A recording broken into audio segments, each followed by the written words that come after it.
y a 20 ans, le 22 mars 2023 exactement, 2003, je me mélange, pardon,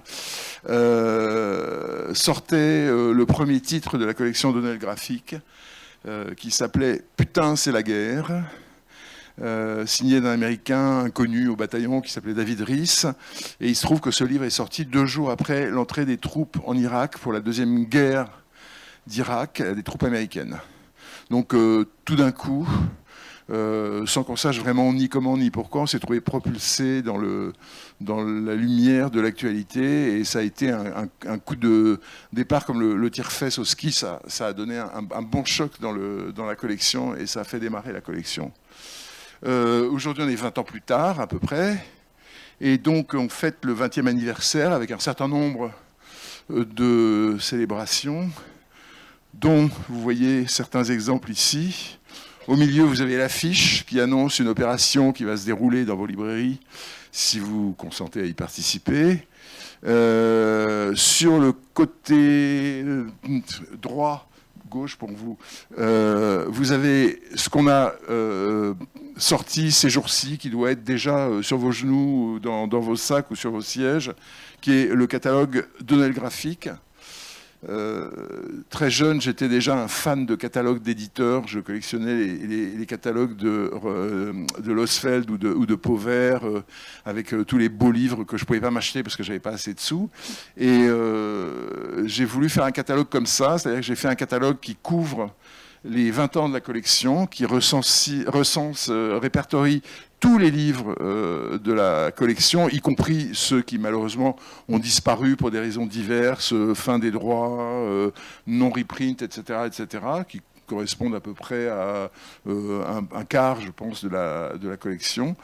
Et j'ai écrit pour chacun de ces livres une sorte de petit commentaire qui bout à bout, finit par retracer l'histoire de cette collection, qui est une collection lente, dont je m'occupe tout seul, avec certains appuis chez De Noël et en dehors, mais qui est vraiment ma collection. Et ce qui m'a permis, moi, de faire un travail qu'on ne fait jamais quand on a le nez dans le guidon, c'est-à-dire de voir un peu la perspective des choses et de voir comment, en environ 80 livres, j'avais fait un ensemble qui m'a paru, en retravaillant dessus, relativement cohérent. Voilà. Et c'est bien parce que certains d'entre vous étaient certainement pas encore libraires quand on a commencé, donc ça vous donne un peu aussi la perspective sur ce qu'on a fait. Voilà. Ensuite, la deuxième opération qui est là à destination du public est l'apparition du livre que vous voyez à côté, qui est un petit bouquin, 15 sur 21, petit format, donc, de Hugo Bienvenu, qu'il a créé spécialement pour la circonstance, et qui a une petite histoire amusante, qui était que quand je lui ai demandé de faire un livre sur les 20 ans, je lui ai proposé de faire quelque chose comme le film à sketch où Truffaut avait fait son sketch sur Antoine Doinel sur, je ne sais plus, s'appelait Avoir 20 ans, je crois, quelque chose comme ça. Et donc quelque chose spécifiquement sur les 20 ans. Et il a réfléchi pendant plusieurs semaines, et après il est venu me voir en me disant « J'y arrive pas, je ne sais même pas ce que c'est qu'avoir 20 ans, je ne les ai pas vus passer. Mais en revanche, je viens d'avoir une fille. » Et j'arrête pas de la dessiner, je dois faire quelque chose là-dessus. Donc j'ai dit banco, et il nous a fait un livre merveilleux qui est, comme d'habitude, avec le robot Mickey, donc, et qui est une espèce d'observation de la vie en train d'apparaître, c'est-à-dire de sa petite fille telle qu'elle progresse de 0 à 18 mois et fait par non seulement un père aimant mais un artiste extrêmement sensible, etc. Et je crois que c'est un petit livre, hein, très, très court, 48 planches, mais qui est un petit livre absolument charmant, intime et délicieux, et c'est rare de pouvoir plonger aussi profond dans l'intimité d'un artiste. Donc ça sera offert pour l'achat de Noël graphique dans vos librairies, à votre discrétion. Enfin, vous aurez des exemplaires, ça il faudra voir avec Martin de Breuil comment ça s'arrange, et avec nos chers représentants, mais vous aurez un cadeau à faire donc à nos lecteurs les plus fidèles. Voilà. On peut revenir au suivant. Voilà, ça fait partie des nouveautés. Donc cette année, on a déjà sorti un album espagnol qui s'appelle Contrition, que vous connaissez, que vous devez avoir normalement encore sur vos tables et dans vos rayons, qui était dessiné par Keiko, qui était l'alter ego d'Altariba, avec lequel il a gagné en 2015 le Grand Prix de la critique de la CBD. Et ils sont arrivés au terme d'une trilogie qui s'appelle la trilogie du mois, et ils ont décidé de se séparer provisoirement, comme les couples assez sages savent le faire parfois, et d'aller voir ailleurs si j'y suis. Donc Keiko a travaillé avec le scénariste Carlos Portela, qui donc a fait Contrition, et Altariba s'est associé avec un garçon qu'on a déjà vu en France, qui s'appelle Sergio Garcia, qui est un dessinateur absolument exceptionnel. Il a fait rentrer dans son travail, puisque vous connaissez l'épopée espagnole, vous connaissez la trilogie du mois, c'est toujours du noir et blanc, il a fait rentrer la couleur dans son travail, la coloriste étant la femme de Sergio Garcia, et il nous fait un bouquin sur l'Afrique, et sur un thème qui peut paraître rebattu, qui est celui des migrants et des jeunes gens, des mineurs qui traversent au péril de leur vie la Méditerranée pour rejoindre la forteresse Europe et généralement vivre d'assez grandes déconvenues. Sauf que là, il ne le fait pas sur un mode documentaire, voire parfois misérabiliste. Il le fait comme une espèce de chant d'amour à la beauté et à la sauvagerie, à la brutalité de l'Afrique. Et comme vous pouvez le voir sur ces dessins, c'est une espèce de roman épique et initiatique à la Don Quichotte, hein, picaresque donc, où un jeune homme échappé des mines de coltan, qui est le métal rare qui est dans nos téléphones, se lance dans la traversée de l'Afrique et rencontre la sagesse à travers les différents personnages qu'il rencontre au fil de sa progression et de son voyage. Je ne vous en dis pas plus, c'est un livre de 144 pages, ça sera probablement le livre le plus grand qu'on a publié dans la collection, qui fera 31 sur 240, je crois, qui est un beau format vraiment, et qui, à mon avis, va trouver sa place dans les achats de cet hiver et de Noël, parce que c'est un livre vraiment spectaculaire. Vous verrez, cette page, on dit assez long, mais vous verrez à quoi ça ressemble, et c'est vraiment superbe. Voilà. Deuxième livre, vous remarquerez que dans les deux livres du deuxième semestre, il y a le mot tête, hein, le ciel dans la tête pour le premier. Le deuxième s'appelle Deux têtes valent mieux qu'une. Alors là, c'est complètement différent, on change de registre, et c'est aussi une première tentative pour la collection de s'aventurer dans la vulgarisation scientifique. Il se trouve que les deux personnages qui sont à l'origine de ce livre, qui s'appellent Uta et Chris Frith, un peu dur à prononcer, mais on a le droit de dire frites hein, si on veut, voilà, sont deux géants des neurosciences, l'une couronnée pour ses travaux sur l'autisme, l'autre pour son travail sur le rôle social du cerveau. Et la thèse de leur livre, qui est écrit par leur fils, Alex Frith, est dessinée par un garçon qui fait beaucoup de vulgarisation scientifique en Angleterre, qui s'appelle Daniel Locke, est une thèse très intéressante sur le cerveau. C'est pas un énième livre sur « Oh, le cerveau, quel miracle, si je me bouche un œil, je vois quand même », enfin des trucs qu'on connaît maintenant. C'est plutôt sur les interactions du cerveau. Et leur thèse, qui est assez avérée scientifiquement, est que si on met un cerveau en isolement, c'est-à-dire que si on prive un cerveau de communication avec d'autres cerveaux, il s'étiole et il meurt. Et c'est évidemment un livre qui tombe à pic dans une période où les écrans s'interposent entre nous, en prétendant nous faire communiquer, mais s'interposent entre nous, nous séparent de nos interactions directes. Et là, c'est un véritable plaidoyer pour continuer à entretenir le mouvement collectif, le mouvement des rencontres, le mouvement du croisement des idées, des débats, etc. etc. C'est-à-dire que c'est un livre qui est quasiment un livre à la fois scientifique et politique par rapport à l'époque et par rapport aux périls qui nous menacent, notamment avec l'entrée en jeu de l'intelligence artificielle qui accentue encore ce phénomène de séparation entre les humains. Voilà, donc ça c'est un livre qui est, vous verrez graphiquement, je le vendrai jamais comme un Moebius ou comme un Bilal.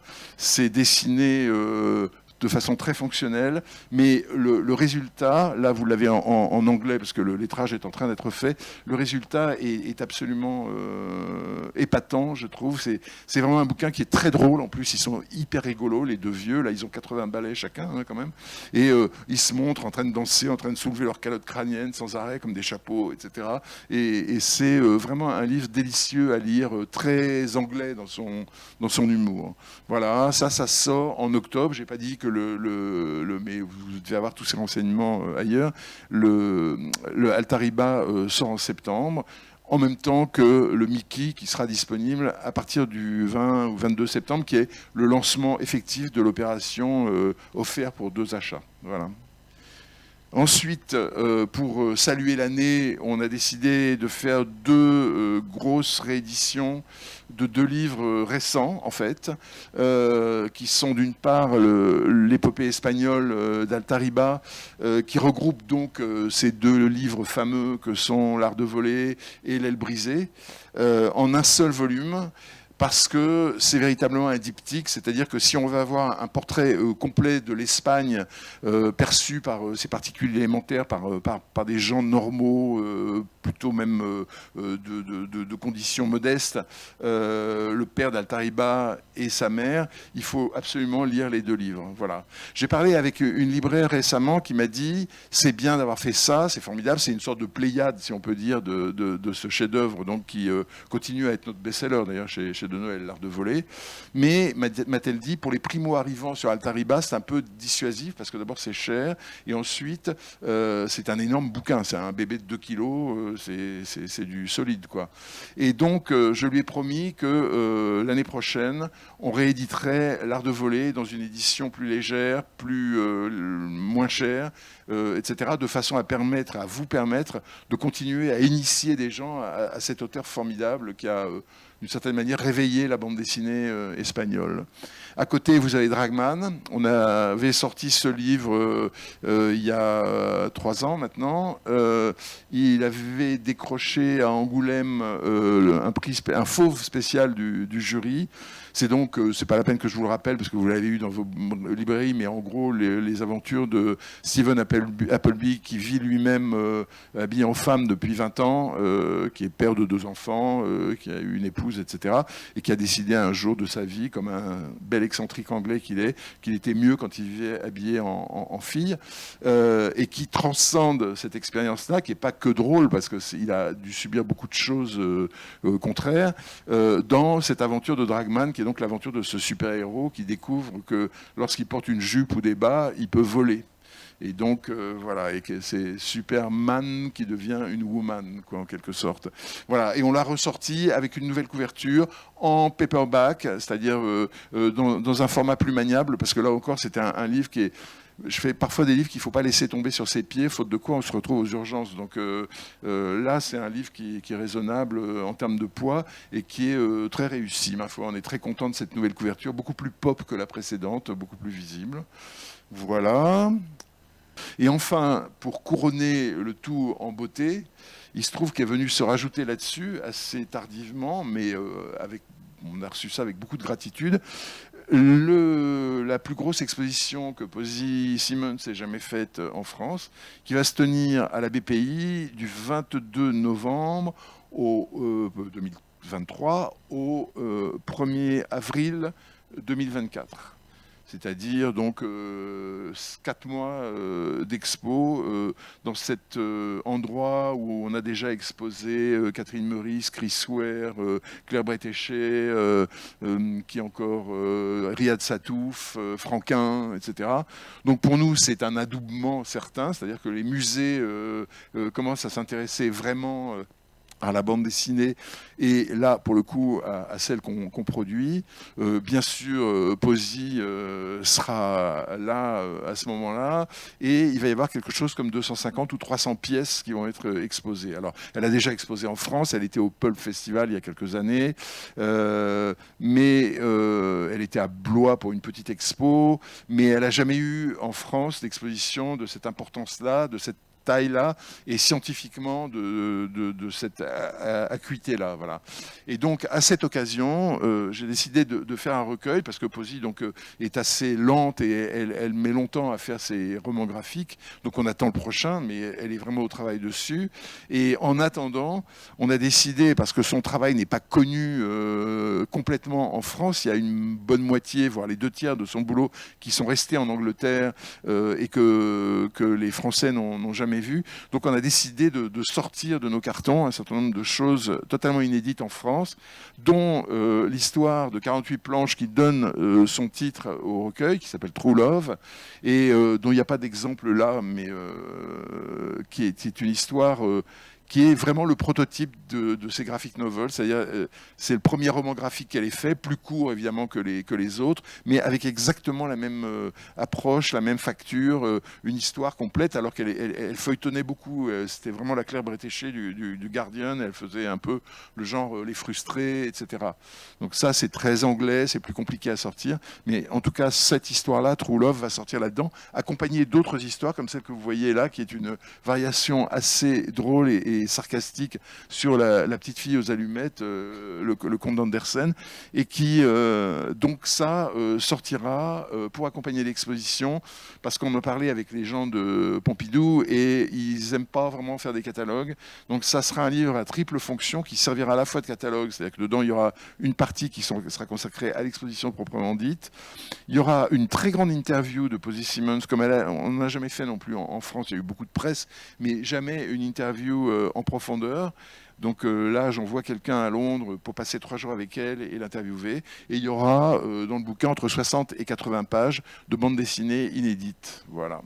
Et ça, donc, ça sera disponible dans les premiers jours du mois de novembre, de façon à être raccord avec l'inauguration de l'exposition qui sera le, donc, j'ai dit, 22 novembre. Merci de votre attention, en tout cas. J'espère avoir été trop long.